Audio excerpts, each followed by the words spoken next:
वनीतर्स आज माझ्यासोबत आहे काँग्रेस जिल्हा सरचिटणीस संजूभाऊ खाडे, सोबतच ते पणन महासंघाचे संचालक आहेत। संजूभाऊ, आपलं खूप खूप स्वागत आहे। नमस्कार। तर मला सांगा, सगळ्यात पहिले तुम्हाला काँग्रेस तर्फे किंवा महाविकास आघाडी तर्फे तिकिटाचे प्रमुख दावेदार मानले जातात, तर जनतेला तुमचा विजन सांगा, तुमचा दृष्टिकोन सांगा, जनतेने तुम्हाला का बरं मत द्यावी। नमस्कार, मी संजय रामचंद्र खाडे।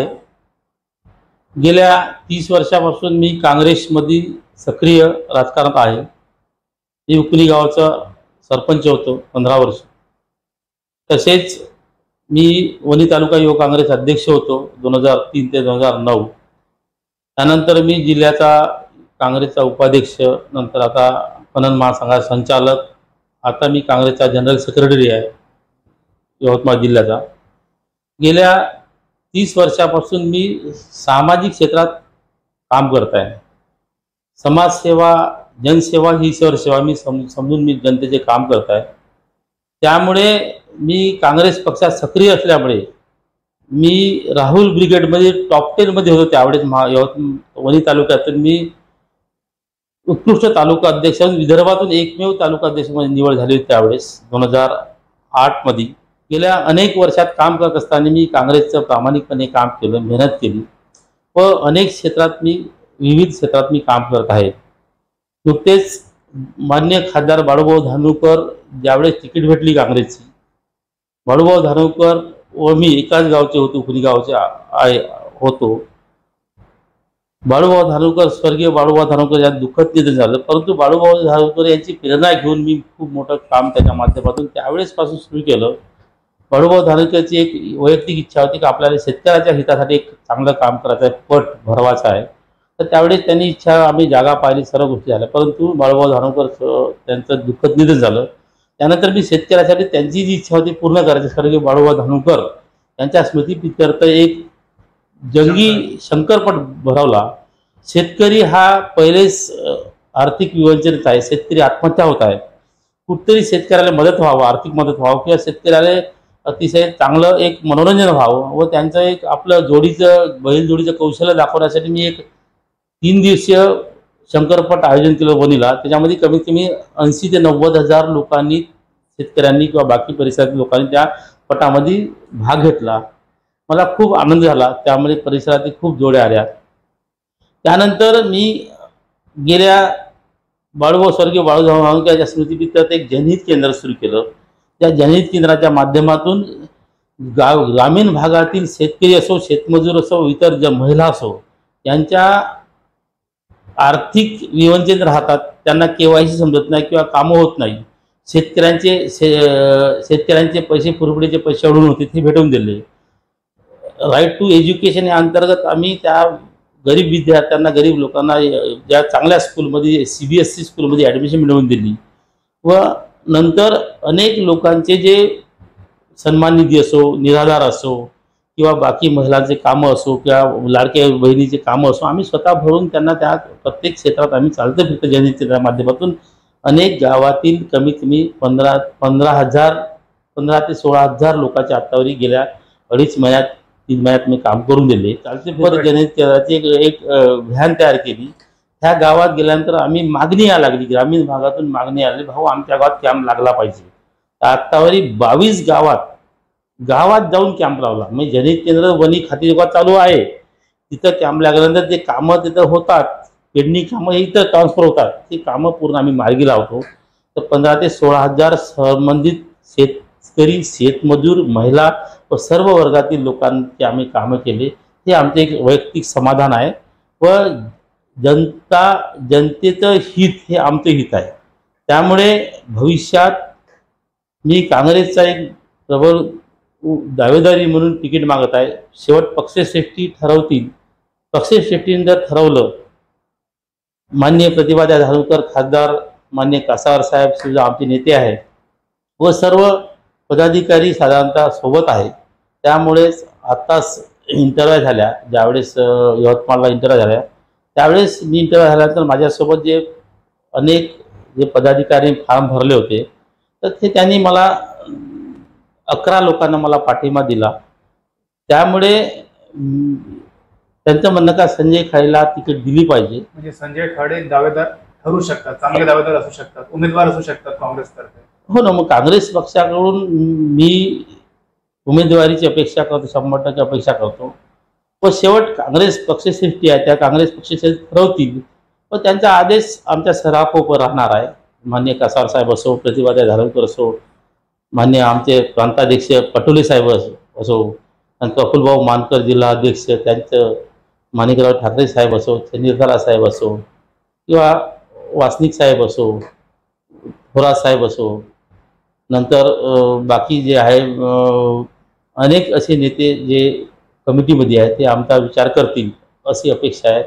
कारण मला जर तिकीट दिली काँग्रेसनं तर मी आत्ताच सांगतो का मी कमीत कमी 50,000च्या वरनं लीडनं येऊ शकतो. मी आत्ताच इतके कॉन्फिडंट आहे, म्हणजे तिकीट मिळण्याच्या पहिले तुम्हाला कॉन्फिडन्स भरपूर आहे. 50,000च्या वरनं लीडनं येऊ शकतो. यापूर्वी सुद्धा प्रतिभाताई धारणकर तुमच्याच चॅनलला इंटरव्ह्यू दिली होती मी. का प्रतिभाताई धारणकर माझ्यापासून पहिलेपासून स्टेटमेंट होते, 3 स्टेटमेंट दिली मी. तर प्रतिभाताई धारणकर हे 2 लाखाच्या वरनं लीडने येऊ शकते असं मी बोललो होतो. आमचा तर विश्वास आहे प्रतिभाताई धारणकर 2 लाखाच्या वर लीडनं येणार आहे असं सर्वसामान्य जनतेतून आवाज उठत आहे. बोलले होते. तुम्हाला माहिती आहे तुमच्या चॅनलवर अजून बाईट आहे त्या. तर प्रतिभाताई 2,60,000 वर लीडने निवडून आली. तर आमचं एक मी जे बोलून राहिलो वैयक्तिक मत, तर लोक आम्हाला जुळत आहे, प्रचंड प्रतिसाद मिळत आहे. अनेक लोकांचे आम्ही वैयक्तिक काम असो, सार्वजनिक काम असो, हे काम असो आम्ही करत आहे. त्यामुळे आम्ही सांगू शकतो का मला जर तिकीट दिली काँग्रेसनं तर 50,000 वरनं लीडनं मी येतो. हे आत्ताच मी तुम्हाला सांगून देतो. जनसंपर्काचं कार्य तुम्ही पूर्वीपासूनच सुरू केलं होतं. जनसंपर्क हा गेल्या 30 वर्षापासून प्रचंड जनसंपर्क आहे. मी अनेक लोकांचे गेल्या 30 वर्षापासून काम करत आहे ना, होत आहे. मी वणी तालुका युवक काँग्रेसचे अध्यक्ष असताना प्रचंड आंदोलन केले, मोठ्या प्रमाणात आंदोलन केले, लोकांना न्याय मिळवून दिला. मला माहिती आहे अनेक लोकांचे जे त्यावेळेस 2008ची एक विषय होता, शेतकऱ्यांचे पैसे अडले होते वन विभागाचे, त्यावेळेस 52 लाख रुपये. मी प्रचंड आंदोलन केलं. त्यावेळेस आंदोलन केल्यानंतर पैसे 15 दिवसात भेटून दिले. त्यावेळेस खनिज विकास निधीमध्ये जो आपला फंड 5 कोटी अडून होता, जिल्हा लेवलवर दे नाही. त्यावेळेस मी उपोषणाला बसलो होतो. त्यावेळेस 5 कोटी त्यावेळेस 2008 मध्ये 9 मध्ये भेटून दिला. मेन यापूर्वीपासून मी आतापासून नाही का आता काम करताय बा. तर गेल्या 30 वर्षापासून मी प्रचंड मेहनत घेऊन जनतेच्या हितासाठी मी सेवक म्हणून काम करत आहे. म्हणजे तुमच्याकडे संघटन कौशल्य आहे म्हणतात तुम्ही, आणि प्रशासकीय कौशल्य तुमच्या म्हणजे प्रशासकीय अनुभव तुमच्याकडे आहे, प्रशासकीय क्षमता. प्रशासकीय अनुभवाचं कमीच नाही आहे. मी गेल्या 30 वर्ष ग्रामपंचायत लढवली. मी 30 वर्ष ग्रामपंचायत सदस्य होतो, प्लस मी 10 वर्ष सरपंच, 5 वर्ष उपसरपंच होतो. माझ्याकडून पतसंस्था आहे, कोऑपरेटिव्ह सेक्टरमध्ये खूप मोठं मी काम केलं. तर बाकी प्रशासनाचा अनुभव हा प्रचंड मायापाठीशी आहे. मला नवीन शिकवायची गरज नाही. मी जर आमदार झालो तर मला पहिले दिवसपासून मी जनतेसाठी काम करणार, हे 100% तुम्हाला सांगू इच्छितो. पहिले दिवसापासून काम करणार. जसं आमदार झाल्यानंतर त्या दिवसापासून मी काम करण्याचा सपाटा लावेल. गुलाल उधळला आणि तुम्ही विधानसभेत सरळ. तर ते सर्व आपल्यात प्रशासन चालवायचे कसं किंवा बाकी प्रशासनाला कसे काम करून घ्यायचे हे खूप मोठा विषय माझ्या लेवलवर काही कमी नाही. वणी विधानसभा मतदारसंघ खूप मोठा आहे. 3 तालुक्या मिळून आपला मारेगाव झरी जामणी मिळून हा मतदारसंघ बनलेला आहे. तर मतदारसंघासाठी तुमचं विजन काय? फक्त वणी शहर म्हणजे वणी विधानसभा होत नाही, सोबत 2 तालुके, एक आदिवासी बहुल आहे, एक शेतकरी बहुल आहे, त्यामध्ये पुष्कळ समस्या आहे. तुमचं विजन काय? तुम्ही जर आमदार म्हणून निवडून आलात तर तुम्ही जनतेसाठी काय कराल? माझ्यासाठी समोर जे विजन राहणार आहे हे मला 3 तालुके तेवढेच महत्त्वाचे आहे. वणी असो, झरी असो, मारेगाव असो, त्या माध्यमातून 100% विकासासाठी मी प्रयत्न करणार आहे. वणी विधानसभेमध्ये विचार जर केला तर MIDC आहे, पण उद्योगासाठी जो प्रयत्न करायचा पाहिजे होता त्याप्रमाणे झाला नाही. पण उद्योग आले तर रोजगार वाढेल. उद्योग बंद पडत आहे. तुम्हाला माहीत आहे ते GSI बंद पडलं, नंतर ते इथं नांदेडा रोडवर एक याची सोयाबीन फॅक्टरी सुद्धा बंद पडली. तर माइन्स हळूहळू बंद पडत आहे. त्यामुळे भविष्यात उद्योगासाठी विशेष प्रयत्न करण्याची गरज आहे. उद्योग त्यावेळेस त्या काळात आले, गेल्या 10 वर्षात उद्योग कोणते नवीन आले नाही, पण त्या काळात आले, पण ते उद्योग आता हळूहळू बंद पडत आहे. भविष्यात मोठ्या प्रमाणात उद्योगाची गरज आहे. तर उद्योग येईल तर रोजगार निर्मिती होईल. त्यामुळे आमचा वैयक्तिक माझं म्हणणं आहे का उद्योगासाठी आम्ही MIDC असो किंवा बाकी मोठे उद्योग आले पाहिजे, जे करून जे संबंधित जनता जी आहे, शेवट उद्योग असेल तर नोकरी असेल तर लोकांचा आर्थिक भरभराटीत होईल. निव्वळ शेती हा व्यवसाय करून जर शेती अशी घाट्यात आहे, सोयाबीनला भाव नाही, कापसाला भाव नाही, त्यामुळे शेती घाट्यात आहे. शेतकरी उदासीन आहे. काहून उदासीन आहे? का भावच नाही, त्यामुळे त्यांना परवडत नाही. शेतकरी आत्महत्या करतायत. त्यामुळे हे आत्महत्या रोखण्यासाठी आम्ही कृषी याच्यावर उद्योग निर्माण करायचं आमचं प्लॅनिंग आहे. कारण आता आपल्या परिसरात मोठ्या प्रमाणात जिनिंग आहे, पण ते पहिले जे जिनिंग होते ते, पण आता हे जे विचार केला 5 वर्षात जे जिनिंग बंद होण्याच्या मार्गावर आहे. पण बंद का होत आहे? पण त्यांना माल मिळत नाही का? त्यांना शासकीय पाठबळ मिळत नाही का?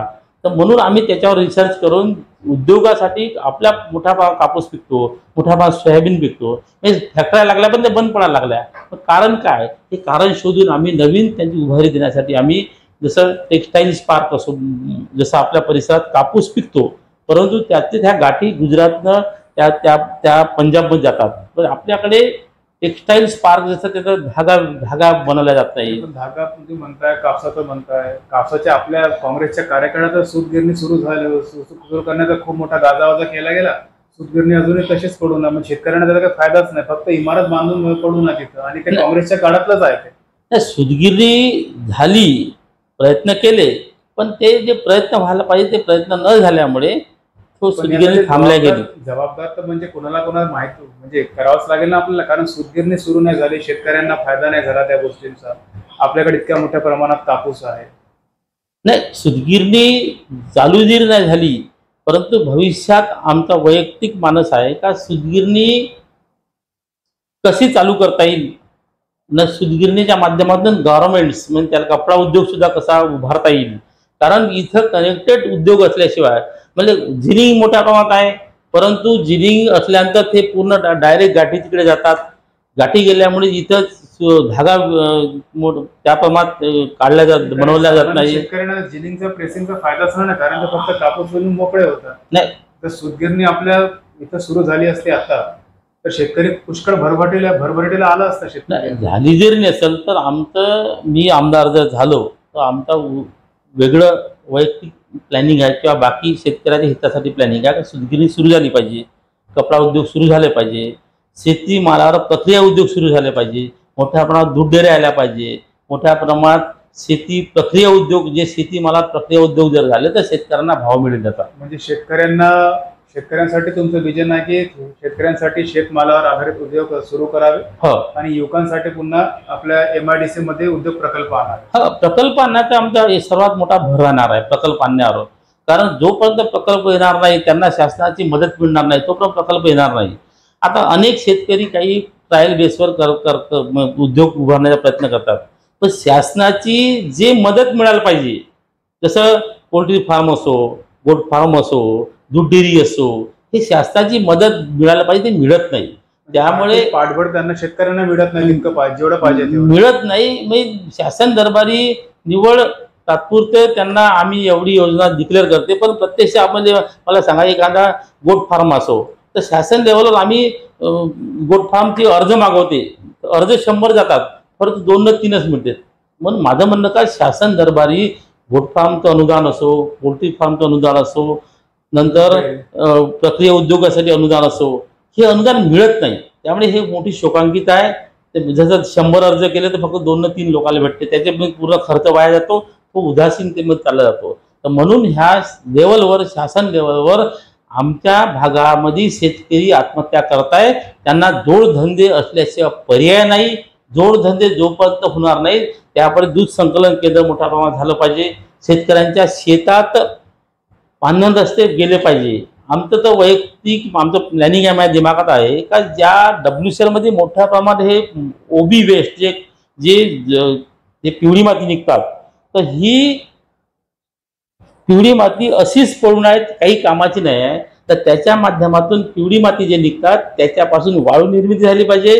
वेस्ट जे अतिरिक्त जे आहे मोठे उद्योग लागले पाहिजे, अतिरिक्त त्या शेतकऱ्याच्या पांढन रस्त्यामध्ये पोचली पाहिजे. आम्ही WCL सुद्धा त्या दिवशी माननीय प्रतिभाताई धनोरकर यांनी चर्चा केली. मी सुद्धा त्यामध्ये याच्यामध्ये भाग घेतला का WCLची जे ओबी आहे, वेस्ट जे पडून आहे, प्रचंड ढिगारे आहे, तर ते शेतकऱ्यांच्या बांधापर्यंत ते पोहोचली पाहिजे. व बांधण रस्त्याचा मार्ग आम्ही येणाऱ्या 5 वर्षात 100% मार्गी लागू. शेतकऱ्याच्या बांधावर जर बांधण रस्ते जर डायरेक्ट शेतात जर रस्ता गेला चांगला, तो डायरेक्ट तो 4 व्हीलर जाऊ शकतो, 2 व्हीलर जाऊ शकतो. आमदार जे आहेत भाजपचे संजीव रेड्डी बोतकुरवार, त्यांचा असा दावा आहे की महाराष्ट्र सरकारने आणि त्यांनी या परिसरात भरपूर निधी आणला, खनिज निधीच्या माध्यमातून सरकारकडून भरपूर निधी आणला.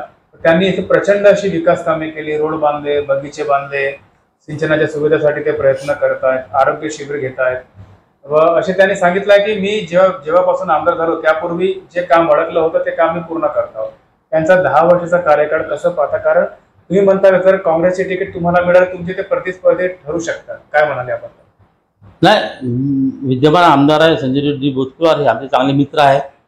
परंतु त्यांचं जे दावा आहे का खनिज विकास निधी आला बा, परंतु माझं जे म्हणणं आहे खनिज कामे भरपूर केली वन्य क्षेत्रात, आपल्या विधानसभा क्षेत्रात, असं त्यांचा दावा आहे. नाही, आमचं म्हणणं आहे का त्यांचा दावा जरी असेल, परंतु आम्ही जे म्हणतो का विकास सर्वांगीण विकास झाला नाही.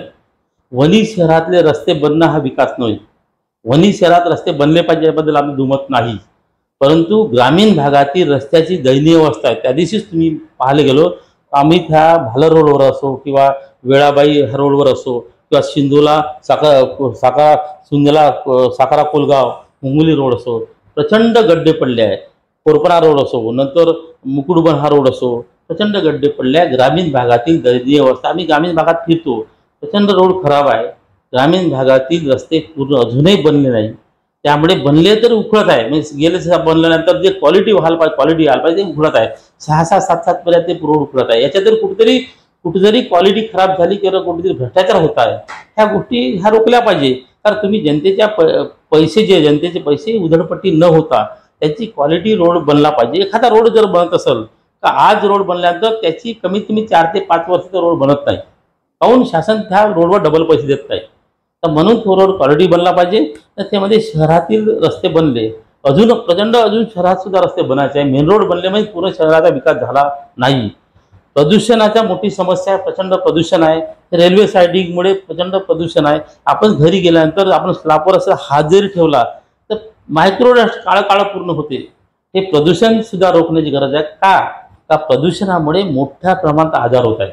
स्किन डिसीज असो, कॅन्सर असो, अनेक असे आजार ह्यामुळे फोफावत आहेत. म्हणजे प्रचंड आपण आरोग्याची व्यवस्था खतम आहे ना. आरोग्याची व्यवस्था तिथे ट्रामा केअर सेंटर बनलं, उपजिल्हा रुग्णालयाची जी इमारत बनली ती शोभेची वास्तू म्हणून अशी काहीच नाही. उपजिल्हा रुग्णालयाच्या नावाखाली उपजिल्हा रुग्णालय मंजूरही झालं म्हणत आहे, परंतु त्याच्या फॅसिलिटीज शून्य आहे. मंजूर होऊन फक्त गेल्या 10 वर्षापासून 15 वर्ष मंजूरच आहे, 10 वर्षापासून, पण त्याचं सुरू झालेलं नाही. कोणतीही फॅसिलिटीज नाही. तिथं एक्सरे मशीन बरोबर काम करत नाही, तिथे ॲम्ब्युलन्स नाही. त्यामुळे मी जर आमदार झालो तर 100% उपजिल्हा रुग्णालयाच्या प्रयत्नात पहिले दिवसपासून प्रयत्न करेल व येणाऱ्या काळात उपजिल्हा रुग्णालय कसं असायला पाहिजे असं तुम्हाला आम्ही जनतेला देऊ. संजीवभाऊ खाडे जे विद्यमान आमदार संजीव रेड्डी बोतकुरवार भाजपचे आहेत, त्यांचा विकासाचा दावा खोडून काढा. संजीवभाऊ, आता तुम्ही काँग्रेसतर्फे तिकीटचा दावा करताय आणि काँग्रेसतर्फे अनेक दावेदारही आहेत. प्रतिभाताई मागं म्हणाल्या की मागं बहुतेक 23 ते 24 अर्ज आले होते आणि आतापर्यंत 20च्या जवळपास अर्ज गेलेले आहेत. तर इतक्या दावेदारांमधून संजीवभाऊ खाडे यांचं नाव तुम्ही कसं पाहता? कारण मेन म्हणजे आता जे 4 वेळचे आमदार राहिलेले आहेत, वामनराव कासावा, ते सुद्धा मला दिलेल्या इंटरव्ह्यू मध्ये म्हणाले की मी सुद्धा तिकिटाचा दावेदार आहे आणि मी सुद्धा तिकीट मागणीचा अर्ज भरलेला आहे. नाही, तिकीट मागायचा अधिकार आहे ना. कासावर साहेब मी नेते आहे, म्हणजे काँग्रेसचे ज्येष्ठ नेते आहे. कासावर साहेबाला तिकीट मागण्याचा अधिकार आहे, ज्येष्ठ नेते असल्यामुळे अधिकार आहे. परंतु परिवर्तन हे काळाची गरज आहे. गेल्या अनेक वर्षापासून 30 ते 35 वर्षापासून आम्ही काँग्रेसमध्ये काम करत आहे. माझा अधिकार आहे तिकीट मागणं. सर्व लोकांनी मागले असेल तिकीट, याच्याबद्दल वाद नाही, त्यांना मागाचा अधिकार आहे. परंतु काँग्रेस पक्षानं जे काम करताय, जो व्यक्ती काम करतो, मेहनत करतो, हे करतो, त्यांना संधी दिली पाहिजे ना. नवीन रक्ताला समोर आणलं, संधी दिली पाहिजे, नवीन रक्ताला संधी दिली पाहिजे. आता तिकीट मागल्यानंतर पक्ष श्रेष्ठीने जर कासावर साहेबाला तिकीट दिली तर आम्ही त्याच्यासोबत राहणार ना, ताकदीन राहू. म्हणजे तन्मन मनात राहू. नाराजी राहणार नाही. नाही, नाराजी कशी राहणार आहे? काँग्रेस पक्षाने कासावाला तिकीट देत राहू, परंतु आम्ही नवीन चेहऱ्याला संधी दिली पाहिजे. परिवर्तन ही काळाची गरज आहे. एखादं जो मला सांगा, आता तुम्हाला एक उदाहरण देतो. नोकिया हा जो एक फोन होता, त्याने परिवर्तन नाही केलं, त्यांनी लेटेस्ट व्हर्जन नाही काढले, अँड्रॉइड नाही काढला, काळानुरूप बदलला नाही. जो बदलला नाही, त्यामुळे नोकिया परमनंट मागे पडला ना तो. म्हणजे सॅमसंगनं लेटेस्ट व्हर्जन काढलं, मी लेटेस्ट उदाहरण तो सॅमसंगनं काढल्यामुळे तो अजूनही चालत आहे सॅमसंग. म्हणून जोपर्यंत तुम्ही काळानुसार बदलणार नाही तोपर्यंत तुम्ही लोक स्वीकारणार नाही. म्हणून नोकिया टोटली बंद पडला. सॅमसंगनं काळानुसार बदल घडवला, अँड्रॉइड काढला, 2 सिम काढलं, तर सॅमसंग प्रचंड चालत आहे. म्हणजे सांगायचा उद्देश कसा का काळानुसार बदललं पाहिजे, परिवर्तन झालं पाहिजे व जे काम करत आहे त्याला मदत केली पाहिजे. तिकीट अधिकार आहे. त्याच्यानंतर जर साहेब काही आमचे नेतेच आहे, राजकीय नेते आहे, गुरु आहे राजकीय, 4 वेळा आमदार राहिलेले हो. आहेत. मागे 2दा ते उभे राहिलेले आहेत. हो, राजकीय गुरु आहे. कारण 2003 मध्ये कासावर साहेबांनी वणी तालुका युवकांना अध्यक्ष बनवलं. ते आम्ही बोलणारे नव्हे, परंतु म्हणजे गुरु आहेत कासावर सर. पण संजीव भाऊ खाडेंचं म्हणणं आहे की नव्या दमाच्या युवक म्हणजे लोकांना संधी द्यायला हवी. जे कार्यकर्ते आहेत, ज्यांचा जनसंपर्क चांगला आहे, जे मेहनती आहेत, ज्यांच्या मागे प्रशासकीय अनुभव आहे, संघटित अनुभव आहे आणि नेते आणि कार्यकर्त्यांची फौज ज्यांच्या मागे आहे. तर मला सांगा संजीव भाऊ, प्रतिभाताई धानोरकर लोकसभेत प्रचंड बहुमताने निवडून आले. तुम्ही खेड्यापाड्या गावोगावी जाऊन त्यांचा प्रचार केला, घरोघरी पोहोचले. त्यावेळची परिस्थिती, लोकसभेचे मुद्दे आणि विधानसभेची परिस्थिती यात पुष्कळ काळ गेलेला आहे. तीच परिस्थिती कायम राहील. लोकांचा म्हणजे जो कल होता काँग्रेसकडे, तोच कल विधानसभेत कायम राहील. नाही, 100% कायम राहतील. कारण लोकसभेमध्ये महाविकास आघाडीच्या सर्व घटक पक्षाने काम केलं. मी नाही म्हणत, सर्वांनी काम केलं, सर्व कार्यकर्त्यांनी काम केलं व हितचिंतकाने काम केलं. का प्रतिभाताई धानोरकर यांना निवडून देण्यासाठी जीवाचं रान केलं. सर्व महाविकास आघाडीतील सर्व घटक पक्षाने, सर्व नेत्यानं काम केलं, माझं मत आहे. व त्यावेळेस जे मुद्दे होते, संविधान बदलणं आहे, शेतकऱ्याला भाव नाही, शेतकऱ्याला मालाला भाव नाही, त्या अत्याचार अन्याय होत आहे याच्याकडून, पक्षाकडून, BJP कडून, हे मुद्दे अजूनही कायम आहे ना. शेतकऱ्याच्या मालाला कुठं भाव आहे? आता जर विचार केला, सोयाबीनला भावच किती आहे? 3800, 4000, 4500च्या वर भाव नाही, कापसाला भाव नाही आहे. त्यामुळे हे जे भाव आहे शेतकऱ्यांचे, हे शेतकऱ्यांचे मुद्दे अजूनही कायम आहे. शेतकरी आत्महत्या करतात, अजूनही आत्महत्या रोखल्या गेली नाही. आता हे म्हणजे लाडली बहीण आम्ही काढली, 1500 रुपये देऊ. लाडली बहीण काढली 1500 रुपये, त्याचा विरोध नाही, आम्हाला दिले पाहिजे शासनाने. जनहित केंद्रात लाडली बहीणचे तुम्ही फॉर्म भरून दिले पाहिजे ना शासनाने. परंतु सिलेंडरचे भाव प्रचंड वाढत आहे. हिशोब जर केला 10 वर्षाचा, तर तुम्ही हिशोब जर केला तर 400 रुपये, 350, 400 रुपये सिलेंडर होता. तर 10 वर्षात त्याच्या 1200 रुपये तुम्ही 1 लाख रुपये असे तुम्ही त्या वसूल करेल त्या लोकांकडून, त्या कुटुंबाकडून. मग तुम्ही वर्षाचे 18,000 रुपये देऊन राहिले. आता एक शेतकऱ्याचा विषय घेतो मी. शेतकऱ्याच्या GST, तुम्ही शेतमालावर GST आहे, जसं खतावर GST आहे, 18% GST आहे, बियाणावर GST आहे, नंतर औषधावर GST आहे. तुम्ही एखादा व्यक्ती शेतकरी 1 लाख रुपयात जर घेत असेल शेतीमालाचा उपयोगी, जर खत, बियाणे सर्व किंवा औषध, तर 1 लाख रुपये घेत असेल तर 18% तुम्ही GST आकारता. त्याच्यावर 18,000 रुपये तुम्ही त्याच्यावर खिशातून वसूल करता ना. तुम्ही सन्मान निधी म्हणून शेतकरी सन्मान निधी देऊन 6,000 देता, 12,000 रुपये त्या शेतकऱ्याकडून वसूल करून राहिले रे. म्हणजे एका हाताने देताय आणि एका हाताने घेताय, म्हणजे 4 पट घेताय ना. 12,000 रुपये तुम्ही 18,000 रुपये खिशातून काढता त्याच्या ना, तुम्ही 6,000 रुपये सन्मान निधी वर्षाला देता. तसंच हे लाडकी बहिणीचं आहे. तर तुम्ही सिलेंडरच्या रूपात त्याच्याकडून प्रचंड लुटलं गेल्या 10 वर्षात. आत्ताच तुम्हाला माहित नाही, कालचं उदाहरण घ्या, तेल 109 रुपये होतं, ते 135 रुपयावर गेलं. मग इन ॲव्हरेज तुम्ही विचार केला तर त्याच्याकडून जो खरेदी करतो, मग सोयाबीन तेल असो, आता लसणाचे भाव 500 रुपयावर जाऊन आहे. जे 25 रुपये होते ते 500 रुपयावर गेले. तर हे जे महागाई प्रचंड वाढत आहे, डिझेल असो, पेट्रोल असो, एका व्यक्तीकडून तुम्ही दरवर्षी कमीत कमी 50,000 ते 60,000 रुपये, सामान्य व्यक्तीकडून 50,000 ते 60,000 रुपये अतिरिक्त GST लावून, अतिरिक्त टॅक्स लावून तुम्ही त्याच्याकडून खिशातून काढता. तर तुम्ही त्याला 18,000 रुपये वर्षाही देता, वर्षाचा. म्हणजे लोकांना 90% लुटायचं न फक्त त्यानं 10% त्यांना म्हणजे आपल्याला द्यायचं, काहीतरी निधी म्हणून द्यायचा. द्यायचा निधी म्हणून द्यायचं. मला सांगा संजीव भाऊ, आता आपण म्हणतो, आपण शेतकऱ्यांचे प्रश्न म्हणतो, बेरोजगारांचे म्हणतो, युवकांचे प्रश्न म्हणतो, हा, पण जेव्हा विरोधी पक्ष राहतो तेव्हा हे प्रश्न आपल्याला उपस्थित होतात. जेव्हा आपण सत्तेत जातो, सत्तेत बसतो, एखाद्या पदावर जातो, तेव्हा हे प्रश्न तेवढे निगडीत राहत नाही आपल्याशी. असं का बरोबर? हो ना. 2014च्या पूर्वी सिलेंडरचा भाव खूप कमी होता, सोयाबीनचा भाव 6,500-7 हजार गेलता, कापसाचा भाव 10,000 गेलता. काँग्रेस सरकारच्या काळात, महाविकासच्या काळात भाव चांगले शेतकऱ्यांचे, GDP चांगली होती, जे ग्रोथ रेट आहे ते सुद्धा चांगली होती. पण शेतकऱ्यांचे विषय काँग्रेसनं किंवा खूप मोठ्या प्रमाणात चांगल्या पद्धतीने हँडल केले, त्यांना भाव मिळवून दिला, त्यांना हक्क मिळवून दिला. महाविकास आघाडी आता 3 पक्ष मिळून लढतात. समजा त्यामध्ये आता काँग्रेस आहे, शिवसेना उद्धव बाळासाहेब ठाकरे आहे, शरद पवार यांचे राष्ट्रवादी आहे, आणि वणी विधानसभेसाठी विशेष करून उभाटा गट जो आहे तो प्रयत्नशील आहे, आग्रही आहे. तुम्हाला काय वाटतं, सीट कोणाला सुटेल, काँग्रेसला की शिवसेनेला? म्हणजे सीट हे काँग्रेसचे काय का सुटा पाहिजे का? काँग्रेस गेल्या 40 वर्ष काँग्रेसचा आमदार होता येतो, त्यामुळे काँग्रेसची पहिली दावेदारी आहे, पहिले हक्क आहे. मी नाही म्हणत उभाटाला सीट नाही भेटायला पाहिजे. उभाटाला जरी भेटली तरी आम्ही त्याच्यासोबत राहणार आहे.